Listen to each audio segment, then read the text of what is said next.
Hi, my name is Giselle, and this is my regular slot on for how to deal with anxiety and how to build your resilience in these difficult times. So today we are going into the second lockdown. I started these videos way back just as the first lockdown started. I think my first one was probably that week, and it's desperately sad to think that all these months later we are going back into lockdown again. And I know many of you are feeling tired and fed up, and there's a sense of despondency this time. I think last time a lot of people could kind of sort of grabbed it by saying, okay, I'm going to clean out cupboards, I'm going to do this, I'm going to do that, with a sort of a sense of sort of optimism. And I sense with people now it's sort of getting more despair, fed up. People are fed up with it, unaware of when it's going to end. We've also got sort of this looming few days of the month coming ahead, which is Christmas. And people are really starting to realise that they just don't know when it's going to end.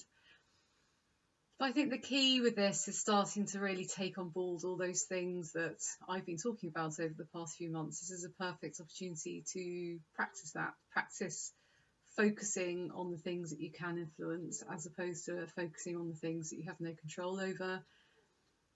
Looking after yourself as it's darker in the evenings now, making sure you go out and get that natural light. Go out and even if it's not sunshine, just getting outside, being in nature, getting that natural, getting this light from the skies and getting out of the house really helps with our well-being and for our body's natural rhythms to be flowing well.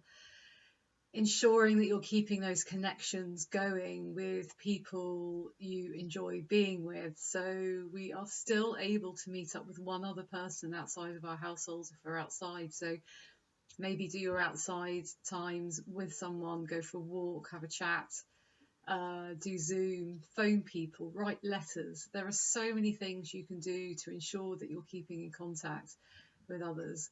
If you are at work, even if you're still working 5 days a week and you've got these sort of back-to-back meetings, make sure you diary in breaks, make sure you diary in an opportunity to have an informal chat with someone, a colleague who you would normally have a chat with in your lunch hour or when you're trundling down the corridor.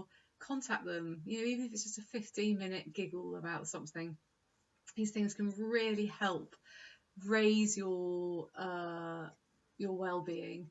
And if you know you've got that in your diary, say next week or the week after, you've got something to look forward to. And it's really important for our brain to kind of know what's coming ahead. If all we can see is work, appointments and nothing else, and it's going to seem really dull. So try and bring joy in, bring in a bit of happiness, bring a bit of laughter into your life. There is happiness in our everyday world. You can find it, you can access it, you can focus on it, even if it's over something really silly. So that's really important.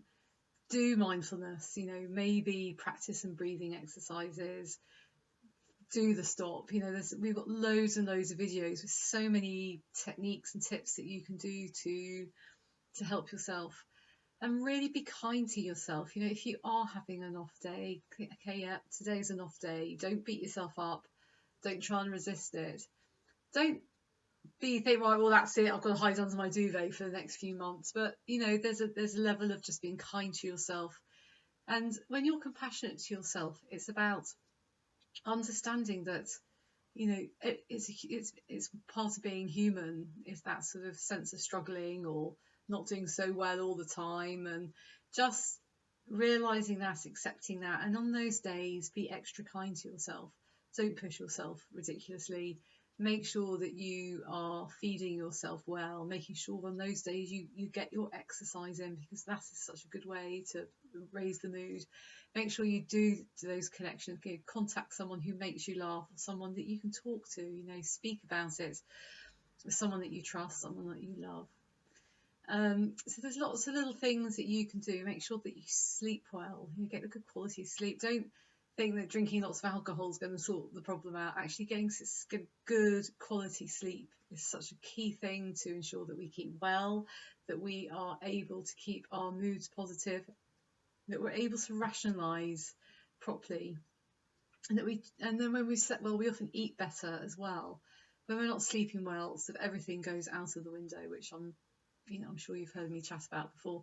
So it's really important that you're always looking at ways in which you can care for yourself more, you care for the people around you. Maybe there's someone who needs your help, you can ask them, do something for someone else. There's something that's really lovely that happens when someone is in need. It's not just the person who's in need who gets something. When you offer your help, you yourself get an awful lot, and acts of kindness. An act of kindness without the expectation of getting something back from it increases your mental health. It's amazing how that happens. And start making little plans about what you could do. Is there a new hobby you could take up? I'm thinking that I might try and start knitting. I'm not quite sure where that will lead. It might be a bit of a disaster, but I thought I'd just give it a go. It's cheap to start off with. Just get some needles and cheap bit of wool, and there's lots of things online which can help me learn how to do it. And if it doesn't work out, it doesn't matter, but it would just be, it's going to be something for me to focus on, something that's different, something that's not work, something that's not family, something that's nothing to do with what's going on in the outside world. So maybe have a think about something that you can do. I mean, I've chosen knitting because it's not going to be something I have to really think about. I don't want to have to be really concentrating on something very, very complicated. I want to be able to do something that I can learn quite quickly, and then I can just do it mindfully. So it's just something I can focus on, but without having to really overwork my brain.